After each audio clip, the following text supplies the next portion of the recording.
at it again. This is Kathy from Kathy's Jewelry and Crafts. I'm still learning my brother's SE 600, and it's kind of a learning curve, but I spent 8 hours yesterday trying to keep it from bird nesting, and then I realized it was my own fault.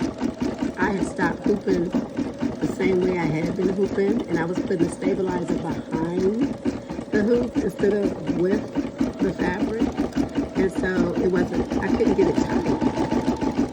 So now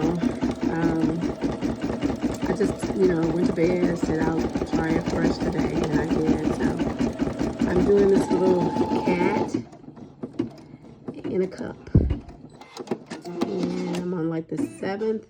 As you can see, 7 out of 12 thread changes. So, yeah, you hear the Best Uni in the background, and I'm watching that too. All right, see you on my next video. Like and subscribe.